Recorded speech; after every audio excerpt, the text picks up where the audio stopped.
So we've done a lot of drawing up to this stage, and now I want to try and do a painting in grayscale. So what I need to do is mix up some values first of all. So I'm going to start with the darkest one, which is blue and brown. So we use ultramarine or cobalt blue would be fine, and we use either burnt umber or burnt sienna. So I've got a black paint.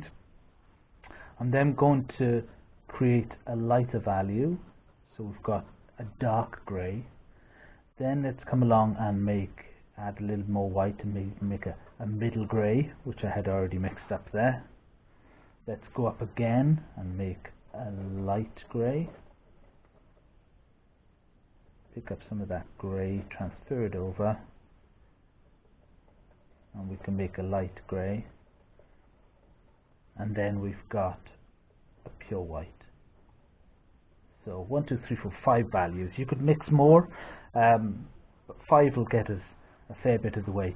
So I have my canvas tinted with a little bit of medium across it. Let's draw out, center line, create the sphere at the bottom out of straight sections, and then join them up. Let's follow the center line up.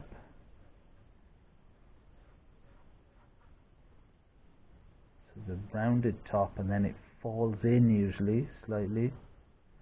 It's not perfectly symmetrical. Cast shadow coming down. Division of the background. Cast shadow and shadow of the stalk coming down. So let's think about our values. The darkest one was the dark accent underneath the pear. And in this case we also have a very dark section of background, so this will become our darkest value as well.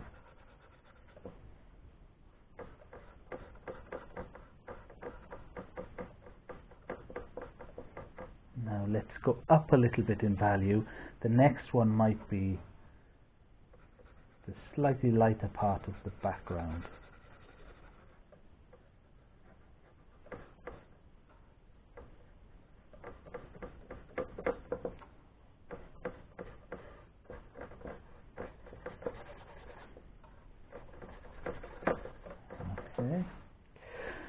Now we need the cast shadow along the ground, so I might bring in some of that value as well. Remember, the cast shadow starts very dark and then fades out. Let's come in now with our middle grey.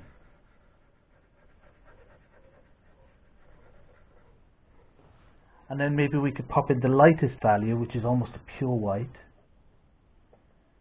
for the surface.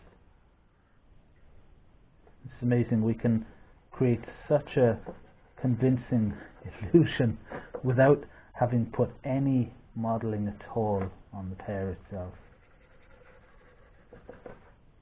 Right, we also have a very light value in the highlight on the pear.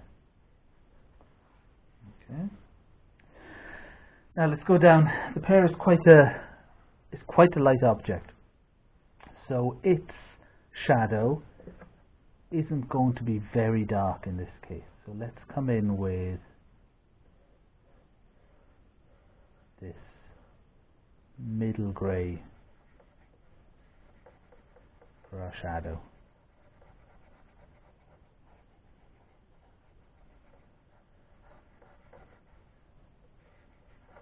The darkest part of the shadow, going down in value, is here.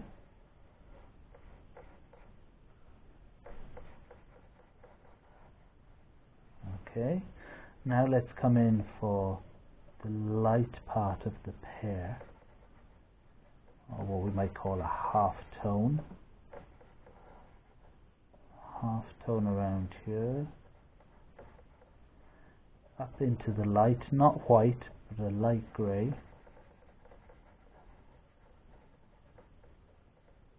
And back up to the highlight. Do we have any reflected light?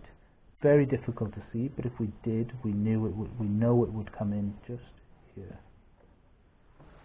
So we have a grayscale pear done pretty much from the theory that we've looked at.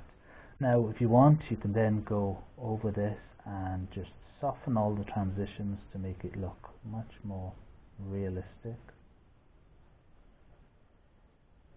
Softening transitions means just the edges where they meet. Being careful that we don't transfer values.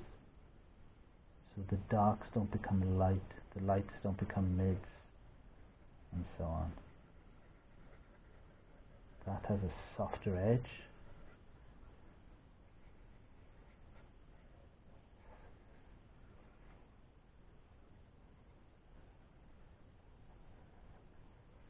And that's it. And you can practice this a number of times with different positions of pair, which will help you with your drawing, your observation, and your skills with a brush.